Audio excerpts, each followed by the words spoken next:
Okay, in this video, we will talk one more example about using the law of signs on an ambiguous case problem. This is an example where there are two triangles that will satisfy the given information. Okay, so here's our given information. Side A is 8.1 units, side B is 8.3 units, and angle A measures 72 degrees. Okay, so here's my rough sketch, just so that I can verify this is the ambiguous case, side, angle. And I start with the law of sines, so I've got side A of the sine of angle A is equal to side B over the sine of angle B.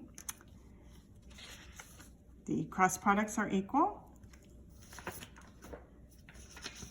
And then I solve for the sine of angle B. And then to find an angle measure, we'll use the inverse sine. So B will be the inverse sine of this expression, 8.3 times the sine of 72 degrees divided by 8.1. And the first possibility we get, B sub 1, is found using the calculator. The calculator will always give you an acute answer for these problems.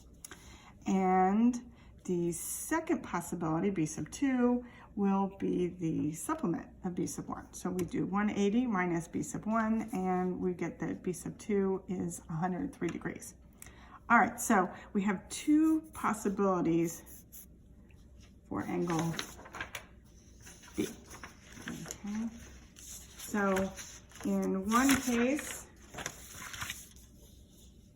this will be our situation. All right. The acute angle will always lead to a solution. All right. So if we add together 72 degrees plus 77 degrees and subtract that from 180, we'll come up with a value for angle C, which is 31 degrees. And that is reasonable. All right. The second possibility is an obtuse angle. That's the one that sometimes won't work. Okay. Now in this particular case, if you have a 72 degree angle and a 103 degree angle, you can come up with a real triangle. So C would be 180 minus 72 minus 103, and that would be 5 degrees, which is doable and reasonable. Right. So this is how we know that there are two different triangles. Right. Now, once you know there are two different triangles, you have to work them completely separately. Right. So I'm going to go back to the first triangle possibility and finish that one. So this was the first triangle possibility, and I had gotten to where I found the value for C1. Now what you'll need to do is find the side length, C sub 1.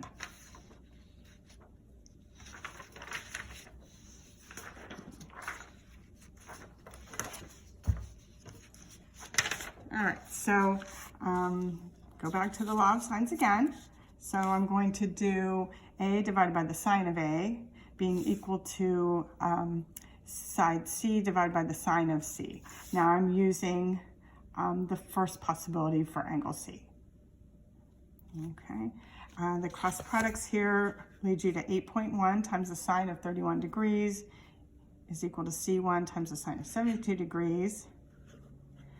Divide both sides by the sine of 72 degrees so that you can solve for C1. And that gives you a value that's approximately 4.4. So that will finish off the first triangle possibility. C1 could be 4.4, or would be 4.4. Okay. Now, the second triangle,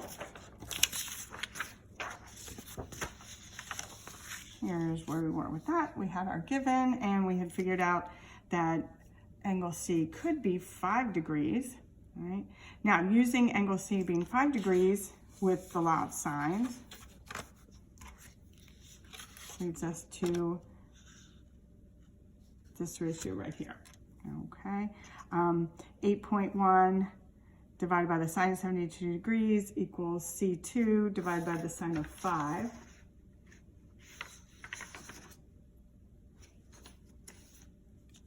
Right. And then when you work out with the cross products, you'll end up with side C2 being very small, 0.74 approximately. And that is the last missing measurement. And that would be the second triangle possibility that will satisfy the given information.